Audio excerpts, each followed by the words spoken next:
তিন বন্ধুর পরীক্ষার গল্প। একসময় এক গ্রামে তিনজন খুব ভালো বন্ধু বাস করত। আব্দুল্লাহ, হামিদ ও রাশিদ। তারা তিনজনই খুব ধার্মিক ছিল এবং সবসময় আল্লাহর সন্তুষ্টির জন্য কাজ করত। একদিন তারা সিদ্ধান্ত নিল নিজেদের ঈমান ও ধৈর্যের পরীক্ষা করতে। তারা এক কঠিন পরিস্থিতির মধ্যে দিয়ে যাবে। তারা তিনজনই একটি গভীর জঙ্গলে গিয়ে আলাদা হয়ে গেল, যেন প্রত্যেকে একা একা আল্লাহর উপর নির্ভর করে জীবনযাপন করতে পারে।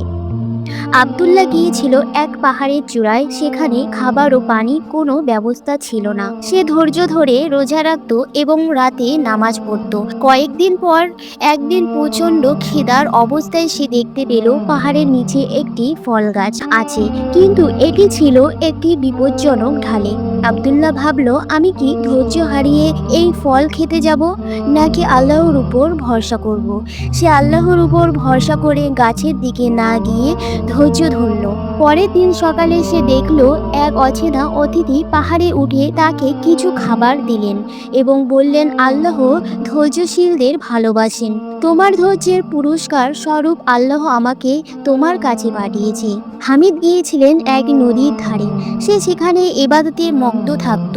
একদিন এক সুন্দরী মেয়ে তার কাছে এসে বলল, আমার পরিবারে কেউ নেই, তুমি কি আমাকে সাহায্য দেবে? হামিদের মন দোলাচল করছিল, কারণ সে জানতো এই পরিস্থিতি তার জন্য একটি পরীক্ষা। সে আল্লাহর ভয় মনে রেখে মেয়েটিকে বলল, আমি তোমাকে আশ্রয় দিতে পারি না, তবে গ্রামের অন্য কেউ তোমাকে সাহায্য করতে পারে।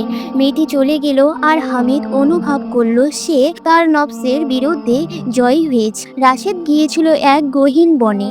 হঠাৎ সে দেখল এক বৃদ্ধ ক্ষুধার্ত অবস্থায় সাহায্য চাইছেন। তার কাছে মাত্র এক টুকরো রুটি ছিল। সে ভাবল, আমি যদি এই রুটিটি তাকে দিয়ে দেই তাহলে আমি নিজে না খেয়ে থাকব। কিন্তু সে আল্লাহর উপর ভরসা করে বৃদ্ধাকে রুটিটা দিয়ে দিল।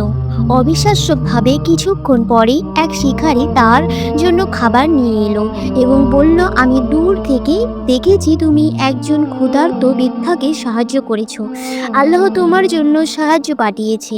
তিন বন্ধু তাদের ঈমান ও ধৈর্যের পরীক্ষায় পাশ করলো। তারা বুঝতে পারল আল্লাহ যখন তার নেক বান্দাদের নিরাশ করেন না, যারা ধৈর্য ধরে সংযম পালন করে এবং আল্লাহর উপর ভরসা রাখে, তাদের জন্য সব সময় কল্যাণ অপেক্ষা করে। নিশ্চয়ই আল্লাহর ধৈর্যশীলদের সঙ্গে আছেন।